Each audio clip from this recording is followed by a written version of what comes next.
Hello students, in today's session of learning we'll learn some of the aspect of least count and we'll learn some of the instruments through which you can measure the length of an instrument. Okay, length of any particular body. Okay, so before that in previous class also we have learned or we have done some of the problems of which are there in your textbook, and today also we'll start with those problems.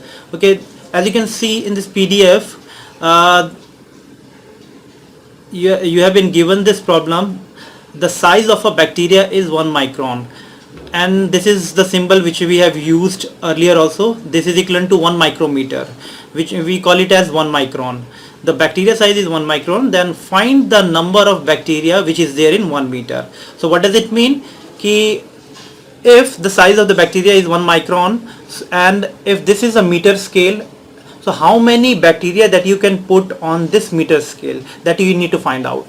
Okay, so let us discuss the solution first now. So the bacteria size is 1 micron, so that means it is equivalent to 10 raised to power minus 6 meter. Okay, now the total number of bacteria which can occupy in 1 meter is 1 by 10 raised to power minus 6, because 10 raised to power minus 6 meter occupied by 1 bacteria. So 1 meter will be occupied by how many bacteria. So this is the simple numerical that you can easily do. So it is equivalent to, when 10 raised to power minus 6 goes to the up, it becomes 10 raised to power minus 6. So these are the number of bacteria which can fit in 1 meter. Okay, so now let us discuss your second problem. These are the problem which are there in your textbook. Okay, so the wavelength of the light is 589 nanometer. So what is its wavelength in angstrom? As we have discussed in the earlier classes also, the 1 angstrom is equivalent to 10 raised to power minus 10 meter. So, and it is used to express length, and it is equivalent to 10 raised to power minus 10 meter. So the wavelength, it is also denoted by symbol lambda. This is reverse y. So this is equivalent to 589 meter, which is given, and nanometer can be expressed as 10 raised to power minus 9. In previous class also we have gone through it. So it is equivalent to 10 to the minus 9 meter, and if I'll multiply 10 in the numerator as well as in the denominator, so the expression would be same. So and I multiplied this 10 over here, so you'll get 5890, and this 10 raised to power, this is nothing but 1 upon 10 is nothing but 10 raised to power minus 1. So 10 raised to power minus 1 into 10 raised to power minus 9, it is equivalent to 10 raised to power minus 10 meter. This is nothing but your 1 angstrom. So the value of the wavelength of light, when it is expressed in angstrom, it is equivalent to 5819 angstrom. Okay, so these are the problems. Let us discuss one more problem now. So as you can see in this PDF, the distance of a star from the earth is 8.33 light minutes. Okay, so what do you mean by this statement, and express the distance in meter? So what does it mean? It means if a star produces its own light, okay, every star produces its own light. If at t equal to 0 seconds star produces its light, and from there onwards it comes and reaches earth, and so it means it takes 8.33 minutes for that light to come from star to reach earth. So that means it takes 8.33 minutes. So the time taken by the light to travel this distance is 8.33 minutes. Okay, so now we can easily find out this distance in meter. As you can see in this PDF, the distance would be equal to speed into time, because the speed of light, which is 3 into 10 raised to power 8 meter per second, it remains constant in a vacuum. So this is equivalent to 3 into 10 raised to power 8 meter per second, and the speed of light will kept on varying if the medium varies. Like if the speed of light in vacuum is 3 into 10 raised to power 8, it is more or less same in atmosphere also, which is 3 into 10 raised to power 8 meter per second. While the light enters into the glass medium, its speed decreases because that is denser medium. denser medium, that means optically denser medium. Okay, so that is different things. Okay, so the speed can so the speed of light in one particular medium, if it is air or if it is vacuums, it is equivalent to 3 into 10 to the power 8 meter per second. So इसकी value light की speed light की value space में यही रहेगी. Okay, space में कोई medium है नहीं तो ये इसकी वैल्यू हमेशा सेम ही रहेगा. And what time it takes 8.33 minutes. It can be expressed in seconds, so multiply it in with 60, so you'll get the seconds. So distance equal to speed into time. So इतना distance आ जाएगा आपका 1.5 into 10 raised to power 11 metre के बराबर इसका distance आ जाएगा. ठीक है, सो ये है आपका problem which is there in your, these are the numerical which is there in your text book. So आपको याद रखना है. ठीक है, this is nothing but 8.33. So the distance can also be measured in minutes, इतना light minutes, light seconds. It can also be measured in light year. ठीक है, so that means 1 light year हम ऑलरेडी पढ़ चुके हैं. The time taken by the light to travel the time taken by the light to travel in 1 year is called as that distance is called as 1 light year. Okay, and so likewise 1 light second. So while what is 1 light seconds? 1 light seconds means the distance that a light will travel in 1 second is called as 1 light seconds. Okay, so we have also discussed that the bigger astronomical units or the basically astronomical distance we always measured in light year. We can also measure it in astronomical unit. We can also measure it in parsec. Okay, so these are the things which I have already done in the previous classes also, and these are the numerical which is there in your textbook that you need to practice. Okay, now let us discuss about the least count of a measuring instrument. What does it mean? This is the most important aspect of your chapter, that is least count of a measuring instrument. Like what is measuring instrument? The measuring instrument can be of many types. So it can be a length measuring device. It can be ammeter. It can be current measuring device like ammeter. It can be a meter scale which can measure length. Okay, so anything whose measurement is required is measured in instruments. Okay, like length if I'll talk about length measuring device, we have vernier caliper, meter scale. ठीक है, हम ये इन सारे instrument से हम क्या करेंगे, length को मेजर कर लेंगे. करंट को मेजर करने के लिए आपका एममीटर हो गया. वोल्टेज को मेजर करने के लिए वोल्टमीटर हो गया. So these are the instruments which are use to measure different physical quantities. बहुत सारे फिजिकल क्वांटिटीज को हम मेजर करने के लिए यूज करते हैं. Okay, and every instrument has least count in it. Least count होता क्या है ये आपको पता होना चाहिए. ठीक है, so let us discuss, as you can see in this PDF, least count. Let us discuss its definition. Least count of an instrument is the smallest measurement that can be taken accurately with an instrument, or it is the smallest division on a scale that can be measured. So what does it mean? Suppose करो आपने एक example लेता हूँ. जैसे आप यहाँ पे देख सकते हो एक मीटर स्केल है. ठीक है, जिसकी मार्किंग कितनी हो 0 से 100 तक की है.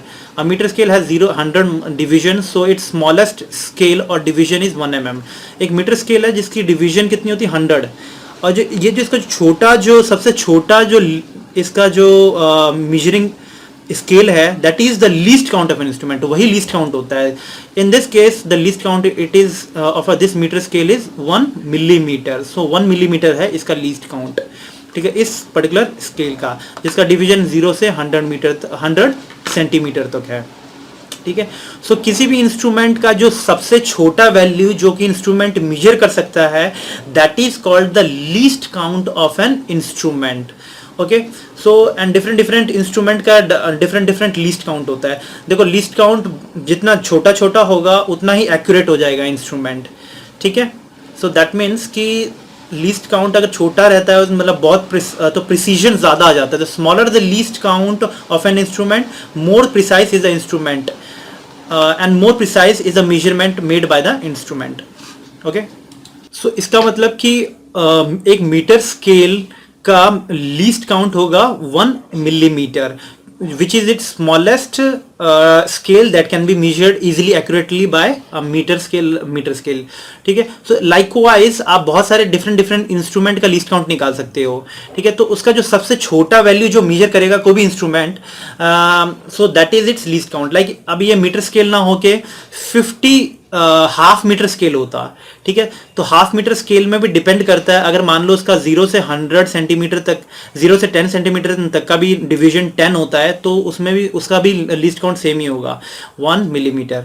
ओके. सो लीस्ट काउंट किसी भी इंस्ट्रूमेंट का जितना ज़्यादा स्मॉलेस्ट होगा उतना ही प्रिसाइज होगा इंस्ट्रूमेंट. ठीक है. एंड प्रिसीजन का मतलब what does it means. Precision देखो, एक एग्जांपल से समझते हैं what is precision, what is how particular measurement can be more precise. Okay. देखो, अगर एक इंस्ट्रूमेंट, एक ऑब्जेक्ट लेता हूं मैं, सपोज करो ये लिया मैंने एक ऑब्जेक्ट, इसका लेंथ है 10 मीटर. ठीक है. इसका लेंथ 10 मीटर ले लेते हैं हम. ठीक है. और मैंने इंस्ट्रूमेंट लिया, उससे इसका मेजरमेंट किया. एक इंस्ट्रूमेंट में रीडिंग आ रही, एक इंस्ट्रूमेंट लिया मैंने, इंस्ट्रूमेंट 1. ठीक है. और एक दूसरा इंस्ट्रूमेंट लिया, इंस्ट्रूमेंट 2. तो पहले इंस्ट्रूमेंट से इसकी रीडिंग मैंने मेजर किया, तो रीडिंग आई 10.00. ठीक है. सो 10 मीटर रीडिंग आ गई. ठीक है. एंड दूसरा एक और इंस्ट्रूमेंट लिया, ठीक है, जिसमें इसकी रीडिंग आई 10.00. ठीक है. सो दैट मीन्स कि जो एंड वाले जो पॉइंट है 00, दैट मीन्स कि इसका सेकंड वाले इंस्ट्रूमेंट का प्रिसीजन ज्यादा है. देखो एक और एग्जांपल ले लो. देखो कि अगर सपोज करो इसका रीडिंग ले लो 9.5. ठीक है. 9.5 मीटर का है. ठीक है. पहले इंस्ट्रूमेंट से रीडिंग ली, इसकी रीडिंग आई 9.52 रीडिंग आई. ठीक है. एंड एक और पहले वाले इंस्ट्रूमेंट से रीडिंग आई इसकी 9.4. ठीक है. तो कौन सा ज्यादा प्रिसाइज है? एक्यूरेटली सेकंड वाला ही है, क्योंकि 9.52 मेजर किया उसने. It is very much close to 9.5. तो सेकंड वाला एक्यूरेट है. ठीक है. एंड सेकंड वाला प्रिसाइज भी है, क्योंकि वो 9.52 metre up to the scale of 0.02 तक वो मेजर कर रहा है. एंड जो फर्स्ट इंस्ट्रूमेंट मेजर कर रहा है 9.4. तो दैट मीन्स कि up to decimal point of 0.4 तक ही मेजर कर रहा है. तो हम कह सकते हैं तो second instrument is more precise, कि उसकी प्रिसीजन रीडिंग ज्यादा आ रही है, मोर प्रिसाइज है, वो एक्यूरेट भी है और प्रिसीजन भी है. ठीक है. सो एक और एग्जांपल ले लेते हैं, उसके थ्रू आप समझ पाएंगे. देखो एक क्वेश्चन है, what is the least count of an instrument and what is it's reading. एक एमोमीटर आपको गिवन है. ठीक है. एमोमीटर का रीडिंग पता करनी है. This is the reading. Ammeter की रीडिंग पता करनी है. Ammeter is a current measuring device and current is measured in ampere, and also current is also one of the 7 fundamental units जो हमने already लास्ट क्लास में पढ़ा था. ठीक है. सो आपको पता करना है what is the least count of this ammeter. ठीक है. लीस्ट काउंट देखो, अब हमने इसका और इसकी रीडिंग क्या होगी. ठीक है. सो अब as you can see in this ammeter scale, ammeter की स्केल ये दिस इज द 0 स्केल. ठीक है. जहाँ पे ये इसकी रीडिंग 0 शो करेगा.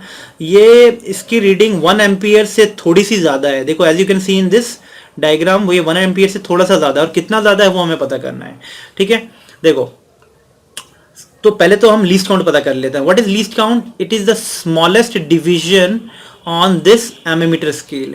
स्मॉलेस्ट डिवीजन, ये देखो इसका सबसे छोटा डिवीजन ही लीस्ट काउंट होगा, as you can see in this PDF. ठीक है. ये इसका छोटा डिवीजन है, सबसे छोटा डिवीजन जो मेजर कर सकता है ये पॉइंटर इसका एमोमीटर का, वो ये है. सो वो कितना होगा वो देख लेते हैं हम. देखो ये 1 ampere is divided into how many parts? 1 2 3 4 5 6 divisions में डिवाइडेड है. सो 6 डिवीजन कितने के बराबर है? 1 एम्पियर के बराबर है. देखो 1 2 3 4 5 6, ये 6 पूरा डिवीजन 1 एम्पियर के बराबर है ना. तो एक डिवीजन कितने एम्पियर के बराबर होगा? 1/6 ampere. So 1 division is equal to 1/6 ampere, which is its least count. उसी को हम इसका least count of an ammeter कह देंगे हम. सो द लीस्ट काउंट एक छोटे से रीडिंग की वैल्यू होती है 1/6 एम्पियर. सो जो रीडिंग ऑफ द इसकी रीडिंग कितनी होगी एमोमीटर की? 1 एम्पियर की रीडिंग है, प्लस ये pointer, this pointer is pointed towards 2 more readings. ठीक है. 2 और रीडिंग्स आ रही है इसकी, 2 और डिविजन्स आ रहे हैं. तो 1 एम्पियर प्लस 2 डिवीजन और है. ठीक है, तो it's reading would be 1 ampere plus 2 divisions, ठीक है। और व्हाट इज 1 डिवीजन की वैल्यू कितनी है, 1/6 ampere, that is nothing but it's least count, वही लीस्ट काउंट इंस्ट्रूमेंट है।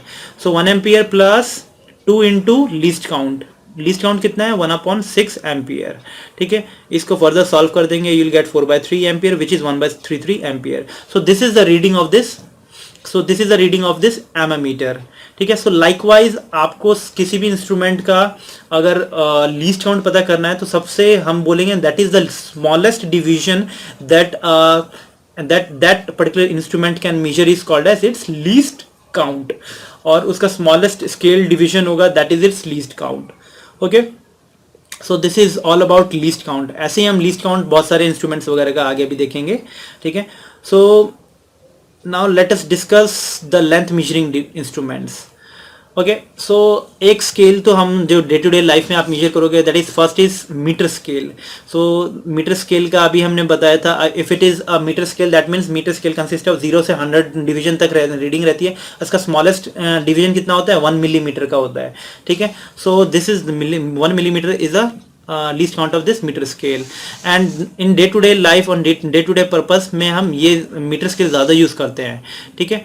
नाउ एक्यूरेटली अगर प्रिसीजन और भी ज़्यादा हम एक्यूरेटली अगर मेजर करना हुआ to measure the length accurately up to 1/10 और 1/10 1/100th of the millimetre we use vernier caliper and screw gauge.